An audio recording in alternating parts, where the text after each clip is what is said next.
So hello guys, welcome back to my videos. आज का हमारा टॉपिक है that is bankers algorithm in deadlock avoidance. कौन किस में? In deadlock avoidance. ठीक है, बैंकर्स एल्गोरिदम में अब हमारे पास इसको हम यूज़ करते हैं एज अ रिसोर्स एलोकेशन के टाइप का ही मान लो एक हिस्सा है ये। ठीक है, एक बैंकर्स एल्गोरिदम हमारे पास। बैंकर्स एल्गोरिदम में क्या होता है? बैंकर्स एल्गोरिदम में हमारे पास दो एल्गोरिदम्स और डिफाइंड होते हैं। That is first one is safety algorithm and the next one is request resource algorithm या रिसोर्स रिक्वेस्ट एल्गोरिदम। ठीक है, अब हम करेंगे फर्स्ट कि बैंकर्स एल्गोरिदम क्या होता है। बैंकर्स एल्गोरिदम एक डेडलॉक अवॉइडेंस एल्गोरिदम है। ठीक है, जिसको हम किस लिए यूज़ करते हैं? ताकि हम रिसोर्सेज को एलोकेट करवा सकें। ठीक है, और रूल्स रिलीज़ कर सकें ताकि हम डेडलॉक से बच पाएँ। क्या कर सकें? इसमें हम क्या करते हैं बैंकर्स एल्गोरिदम में? रिसोर्स एलोकेशन को, बैंकर्स एल्गोरिदम होता है जो वो रिसोर्स एलोकेशन को यूज़ करता है। इसमें हम रिसोर्स को एलोकेट करवाते हैं और ऐसे रूल्स रिलीज़ करते हैं इसमें हम, जिससे कि हम डेडलॉक से बच पाएँ। ठीक है, अब क्या होता है इसमें, ये जो बैंकर्स एल्गोरिदम है, ठीक है, इसका नाम इसलिए चूज़ किया कि इस एल्गोरिदम का नाम बैंकर्स एल्गोरिदम इसलिए चूज़ किया गया क्योंकि हम इस एल्गोरिदम को बैंकिंग सिस्टम में भी यूज़ करते हैं। किस में यूज़ करते हैं? इसको हम बैंकिंग सिस्टम में यूज़ कर सकते हैं, करते हैं। उसमें क्या होता है, जिससे हम कह सकते हैं कि जो बैंक है वो अपने अवेलेबल कैश को, मतलब कि जितना भी कैश उसके बैंक के पास अवेलेबल होता है वो कभी भी बहुत लंबे समय के लिए कस्टमर्स को एलोकेट नहीं करता है। ठीक है, क्या होता है बैंकिंग सिस्टम में, ये बैंकिंग सिस्टम से इसी रिलेट करता है क्योंकि इसमें भी क्या होता है बैंकर्स एल्गोरिदम में कि जो बैंकिंग सिस्टम में क्या होता है कि जो जितना भी कैश अवेलेबल होता है बैंक के पास, वो कभी भी बहुत लंबे टाइम के लिए कस्टमर्स की ज़रूरत के लिए नहीं देता है उसको। ठीक है, क्या करता है? लंबे समय तक नहीं देता है। ठीक है, अब बैंकर्स एल्गोरिदम में क्या होता है कि जब एक प्रोसेस एंटर कर जाता है किसी भी सिस्टम में, ठीक है, जब एक प्रोसेस किसी भी सिस्टम में एंटर कर जाता है, जब एक नया प्रोसेस एंटर कर जाता है किसी भी सिस्टम में, वो क्या करता है, एक कुछ कम ज़्यादा से ज़्यादा नंबर ऑफ़ इंस्टेंसेस निकालता है हर एक रिसोर्स टाइप के जिसकी उसको ज़रूरत होती है। ठीक है, क्या करता है ये, जब एक नया प्रोसेस सिस्टम में एंटर कर जाता है वो इतने ज़्यादा नंबर ऑफ़ इंस्टेंसेस निकालता है हर एक रिसोर्स टाइप के लिए जिनकी उनको ज़रूरत होती भी और नहीं भी होती है। ठीक है, this number may not exceed the total number of resources. ये जो नंबर है, ठीक है, मतलब कि ये जो नंबर है किसके? हर एक रिसोर्स टाइप के, ठीक है, सिस्टम में वो उनको पता नहीं चल पाता है कि ये उनको ज़रूरत है भी या नहीं है। ठीक है, अब क्या आएगा हमारे पास, जब एक यूज़र रिक्वेस्ट करता है कुछ सेट ऑफ रिसोर्सेज के लिए कि मेरे को कुछ सेट दे दो रिसोर्सेज के, जिससे कि मैं क्या कर सकूं, अपने रिसोर्सेज को एलोकेट करवा सकूं और अपने सिस्टम को सेफ स्टेट में लेके जा सकूं। ठीक है, अगर उसके वो रिसोर्सेज एलोकेट नहीं, अगर उसके वो रिसोर्सेज एलोकेट हो जाते हैं, ठीक है, तब प्रोसेस क्या करता है, वो वेट करता है ताकि वो और प्रोसेसेस को क्या कर सके, वो और प्रोसेसेस के साथ वेट करता है ताकि वो ज़्यादा से ज़्यादा रिसोर्सेज रिलीज़ कर सके। क्या कर सके? रिलीज़ कर सके। कुछ हमारे पास डेटा स्ट्रक्चर्स हैं जिनको हम इम्प्लीमेंट करते हैं बैंकर्स एल्गोरिदम के लिए। किसके लिए? बैंकर्स एल्गोरिदम के लिए। ठीक है, जिसमें क्या होता है कि जो उसमें क्या होता है, उसमें एक मैट्रिक्स होती है बैंकर्स एल्गोरिदम में कि डाटा स्ट्रक्चर्स कुछ डाटा स्ट्रक्चर्स हैं जिनको हम मेंटेन करके बैंकर्स एल्गोरिदम को सॉल्व करेंगे। ठीक है, इसमें एक बैंकर्स एल्गोरिदम में मैट्रिक्स होती है दैट इज़ n × m। ये हमारे पास क्या होती है, एक मैट्रिक्स होती है। ठीक है, जो n है वो क्या है, n इज मतलब कि कितने नंबर ऑफ प्रोसेसेस सिस्टम में है, n मीन्स कितने नंबर ऑफ प्रोसेसेस सिस्टम में प्रेजेंट है अभी, ठीक है। और m मीन्स कि कितने नंबर ऑफ रिसोर्स टाइप्स हैं हमारे पास, ठीक है। रिसोर्स के कितने नंबर ऑफ टाइप्स हैं हमारे पास जिनको हम यूज़ कर सकते हैं प्रोसेसेस में, ठीक है। अब कुछ डेटा स्ट्रक्चर्स कौन से थे वो जिनको यूज़ करके हम इम्प्लीमेंट कर सकते हैं बैंकर्स एल्गोरिथम। चार हमारे पास डेटा स्ट्रक्चर्स हैं, ठीक है। First one is available, second one is maximum या मैक्स, ठीक है। थर्ड वन इज़ एलोकेशन, ठीक है, कि रिसोर्सेज की एलोकेशन कैसे करनी है, ठीक है। अवेलेबल में क्या होगा कि कितने रिसोर्सेज अवेलेबल हैं, मैक्सिमम में कितने ज़्यादा मैक्सिमम उनको नंबर्स दे सकते हैं हम, एलोकेशन मीन्स कितने ज़्यादा हम रिसोर्सेज उनको एलोकेट कर सकते हैं। Need, fourth one is need, that is most important. Need means मतलब कि उनको कितने रिसोर्सेज मेनली चाहिए, ठीक है, उनको ज़रूरत के हिसाब से अपने कितने रिसोर्सेज चाहिए, ठीक है।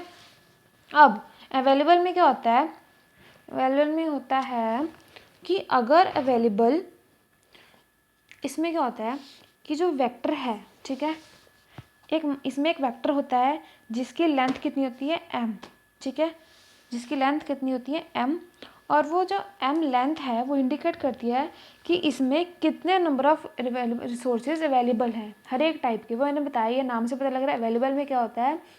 इस डेटा स्ट्रक्चर में क्या है अवेलेबल में कि इसमें कितने नंबर ऑफ रिसोर्स हर एक टाइप के अवेलेबल हैं, ठीक है, जिसको हम लिखते हैं कैसे, if available j equals to k, ठीक है।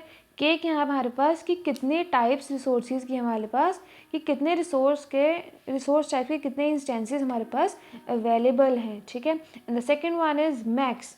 मैक्स में क्या होता है, मैक्स में हमारे पास एक मैट्रिक्स है n×m मैट्रिक्स, ठीक है।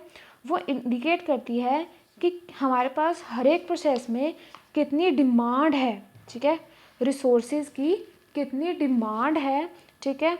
उसको हम लिखते हैं max i/j equals to k, ठीक है। मैक्सिमम कितने रिसोर्सेज, मतलब कि आई जे मीन्स कितने रिसोर्सेज चाहिए, के मीन्स देन जिससे कि जो प्रोसेस पी आई है वो रिक्वेस्ट कर सके रिसोर्सेज के लिए, मेरे को रिसोर्सेज भेज दो, ठीक है। और के तो मैंने बताया कि हमारे पास कितने रिसोर्स टाइप्स के इंस्टेंसेस, ठीक है। एलोकेशन में क्या होता है कि ये इंडिकेट करता है कि कितने नंबर ऑफ रिसोर्स टाइप हर एक प्रोसेस के पास अवेलेबल है। एलोकेशन में क्या होता है, इसमें हमें पता लगता है कि हर एक प्रोसेस के पास कितने number of resource types available हैं, ठीक है।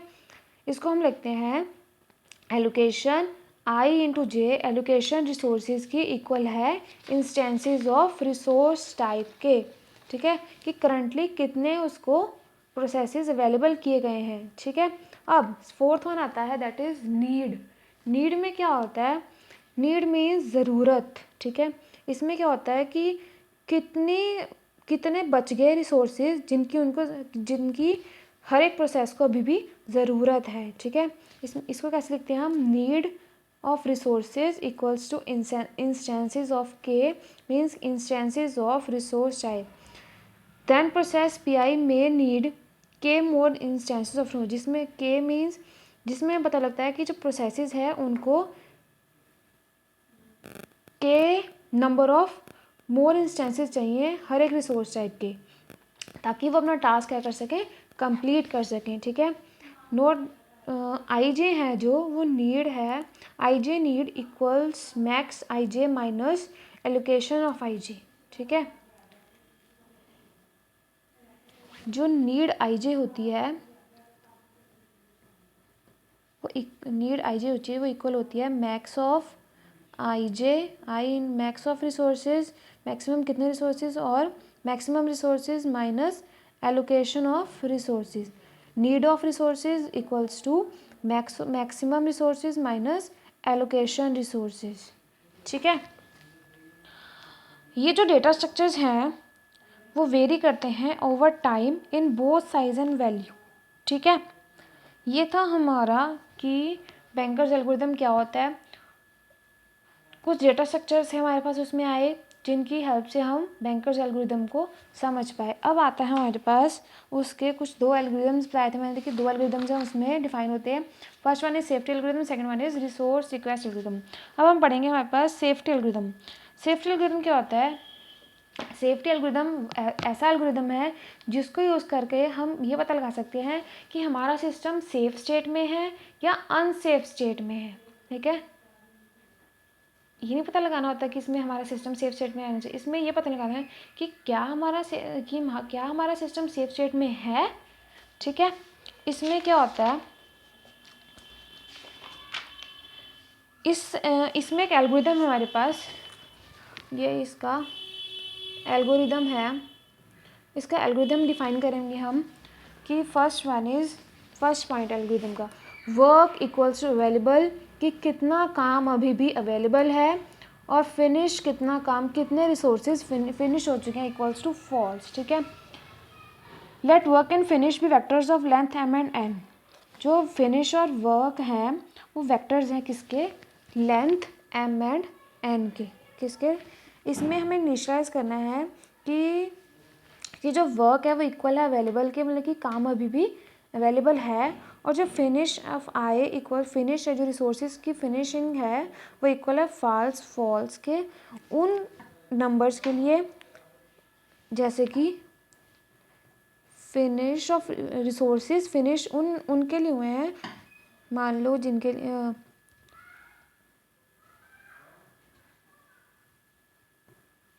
रिसोर्सेज फिनिश उन नंबर्स के लिए हुए हैं जैसे कि जो कि इक्वल है I equals to 0, I equals to 1 and so on to I equals to n-1 के लिए। इन नंबर्स के लिए जो फिनिश है वो रिसोर्सेज की फिनिशिंग है वो ख़त्म हो गई है। ठीक है, अब रहता है हमारे पास find an I such that both.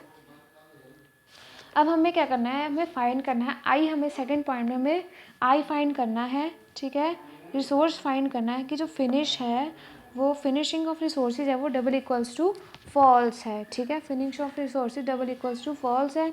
ठीक है, और जो ज़रूरत हमें रिसोर्सेज की वो लेस देन इक्वल्स टू काम के है। ठीक है, अब क्या होता है, वो कहता है if no such I exist, अगर वो कह रहा है कि अगर यहाँ पे तुम्हारा रिसोर्स एग्जिस्ट नहीं कर रहा है सेकंड पॉइंट में, तब तुम स्टेप 4 पे चले जाओ। किस पे चले जाओ? स्टेप 4 पे चले जाओ। इसमें क्या कह रहा है वो, if finish of resources double equal to true for all. वो कह रहा है कि अगर फिनिशिंग है जो रिसोर्सेज की वो डबल इक्वल टू ट्रू है, किन फॉर ऑल आई, जिनकी जो फॉर ऑल आई में जिसमें आई इक्वल टू है 0 के 1 के एंड सो ऑन टू उन नंबर्स के लिए।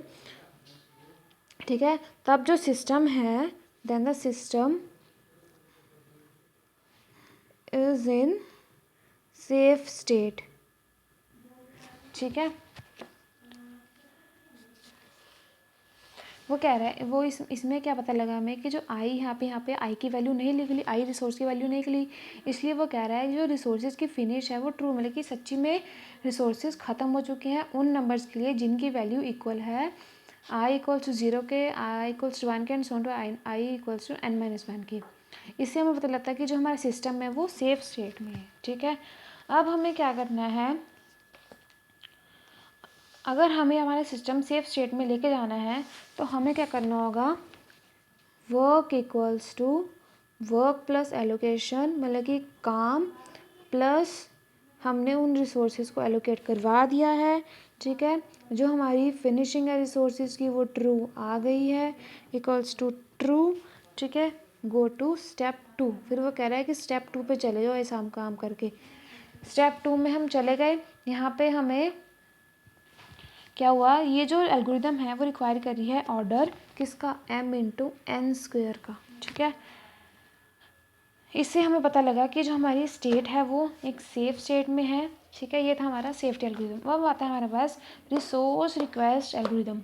रिसोर्स रिक्वेस्ट एल्गोरिदम क्या होता है, रिसोर्स रिक्वेस्ट एल्गोरिदम को यूज़ करके हम डिटरमाइन करते हैं कि हमारी जो रिक्वेस्ट है वो सेफली ग्रांट हुई है या नहीं हुई है, मतलब कि जो हमने रिक्वेस्ट की थी प्रोसेसेस को, जो प्रोसेस ने रिक्वेस्ट की थी रिसोर्सेज के लिए वो ग्रांट हुई है ये सेफली या नहीं हुई है। ठीक है,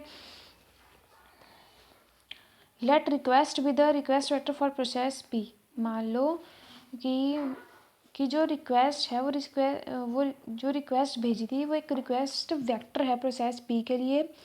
इसमें क्या हुआ कि रिक्वेस्ट जो रिसोर्सेज की वो double equals to resource type आ गई। ठीक है, क्या आ गई इसमें, जो रिक्वेस्ट थी रिसोर्सेज की वो डबल इक्वल्स टू के आ गई। के मीन्स क्या था, resources type of instances of resource type. ठीक है, जब एक request when a request for resources made by process P, जब एक रिक्वेस्ट होती है रिसोर्सेज की किसके द्वारा, प्रोसेसेस के द्वारा, तब हम कुछ एक्शंस लेते हैं जिससे हम इस रिक्वेस्ट को क्या कर सकें, सेफ स्टेट में लेके जा सकें। ठीक है, इसमें क्या होगा, फिर जो रिक्वेस्ट है रिसोर्सेज की वो लेस देन इक्वल्स टू ज़रूरत क्या आ जाएगी, मतलब कि रिक्वेस्ट इतनी बड़ी नहीं थी, ज़रूरत ज़्यादा बड़ी थी। ठीक है, otherwise raise an error condition since the process has reached his maximum claim. अगर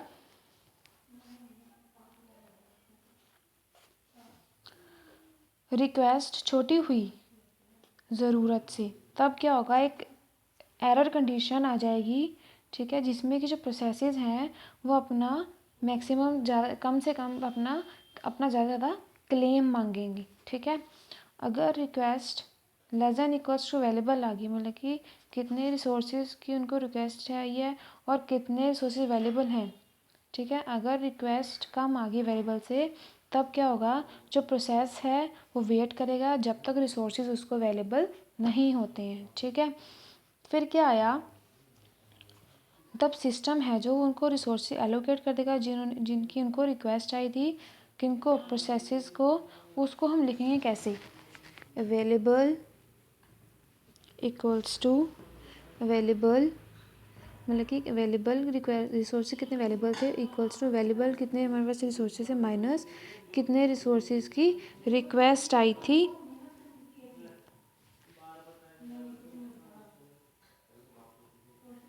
allocation equals to allocation of resources plus request phi, ज़रूरत, need of phi equals to need minus request. ठीक है, if the resulting resource allocation state is safe, अगर हमारे पास ये जो हमारी allocation resource allocation आई है, जो अगर ये सेव स्टेट में है, तब क्या होगी, जो ट्रांजेक्शन है वो कंप्लीट हो जाएगी और जो प्रोसेस भी है उसको रिसोर्सेज एलोकेट हो जाएंगे। ठीक है, अगर हमारी नई स्टेट अनसेफ स्टेट में चली गई, तब क्या होगा, जो प्रोसेसेस हैं वो रिक्वेस्ट के लिए वेट करेंगे कि जो उन्होंने रिसोर्सेज की रिक्वेस्ट भेजी थी उनके लिए वेट करेंगे and the old resource allocation state is restore. तब क्या होगा कि जो पुरानी रिसोर्स एलोकेशन की स्टेट थी वो दोबारा रीस्टोर हो जाएगी, क्या होगी, दोबारा रीस्टोर हो जाएगी। ठीक है, ये था हमारा बैंकर्स एल्गोरिथम, उसके दो एल्गोरिथम्स, उसमें जो डिफाइन होते हैं दो algorithm, that is safety algorithm and resource request algorithm. ठीक है, सो आज के लिए थैंक यू।